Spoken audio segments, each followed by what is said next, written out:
Well, Teimour, you started the tournament with a very energetic win with black. So what can you tell in short about this game? Well, you won against the master of draws, Anish Giri.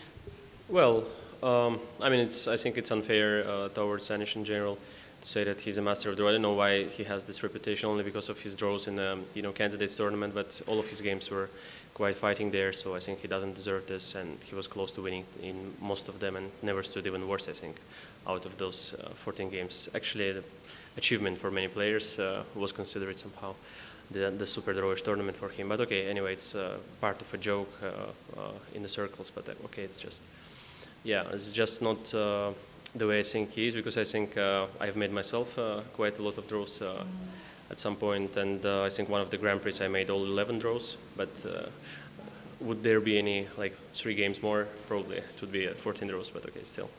It was just 11 rounds. Yeah, and so regarding the game today, I think he found himself the problems and created everything, for himself in general. I think he spent a lot of time in the opening, and I played a classical Queen's Gambit, not really super sharp opening, but okay, I was just going to play the classical in the first game. So actually he started to think for a long time, and then he offered a draw at move 19, I think. But okay, I had such a time advantage that I saw that, okay, my moves are quite simple, so I have like 1 hour more on the clock. Why shouldn't I play this position? And I don't risk much. I mean, it's just simple moves for me, more or less. But then after he played bishop g6, I was quite confused, because somewhere there are tricks with a5 and queen g4 coming, e6 pawn starts to hang.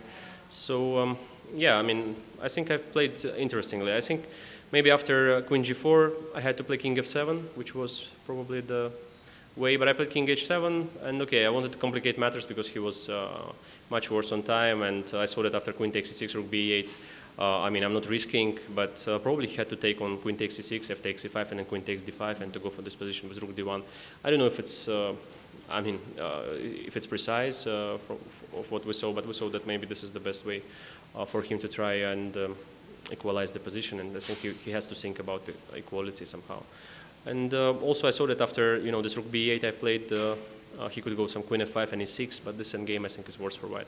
So in general, I'm very satisfied with my tactical abilities today, but okay, I was quite fresh in general, so in the first round, and Anish and some other players, they've played in Leuven, and before they played also the Grand Chess Tour tournament. Before that, it's very hard in general. I think for example, for the players of Batvinik school or something, they would not be very happy of such a schedule before the very important tournament like Grand Prix here. But it's up to the players, of course. They're professional, gaining money, so also playing a nice tournament. So of course, it's up to them in general. But I think he probably lacked a bit of energy today, because I mean he was really thinking much, and probably not too. His calculations were not too convincing. And when he took on e6, did you already realize that you have a very promising position, or which moment did you think that you are actually winning?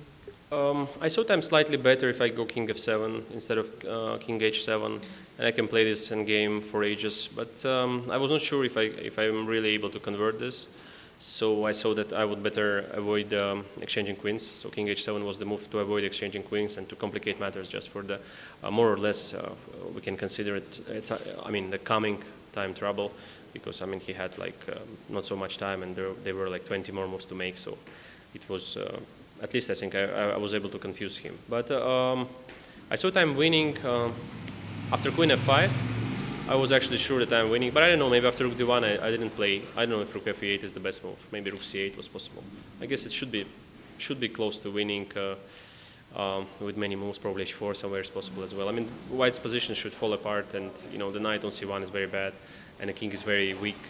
So I think black is really dominating, and they have a lot of ways to win this position. But rook f8 was some tactical thing that I've calculated far with this bishop takes d4 idea. Also, I could go probably rook takes d1 or rook takes f1, which is also close to winning. But I just saw this bishop takes d4 nice trick with rook f1, queen h3, and checks and rook e1. And then it's beautiful, and okay, I mean I was happy to play a beautiful game anyway at the end. Generally, for Grand Prix tournaments, do you think what do you think is the best strategy? To risk sometimes, or maybe just to play solid? Yeah, probably it's the tournament where you have to risk, at least at some point. Probably you have to be solid, maybe, I mean, it depends how it goes also, because sometimes you are playing very sharp and you get draws, and sometimes you're playing super solid, like for example I played today and you win, so it's, you never know. But in general I think there are, both strategies are possible, but in general the players who are usually trying much with white, they're trying to play solid with black and play, you know, all the games till the end with white, but also doesn't work all the time. It's like in life, you know, you don't have any, you know, any path that will lead you to, you know, successful and healthy life. So I mean, it's just a few things that you could follow and then try, you know, to do your best. But in general, it's also up to your luck and everything. So I think so. And yeah, I don't think there is a recipe for such tournaments to win it all the time. We see the different kind of players. For example, Shahryar is playing very risky chess in general, and I mean, he has qualified from one of the cycles, and you know, he's always on top in the Grand Prix cycles. So, I mean, with his style, I mean, you would not believe that he can play so stably in such tournament, but he does, and so. Yeah, so in fact, there is no recipe, I think so, but in general, again, those players who qualified many times from Grand Prix, I think, may tell more about it.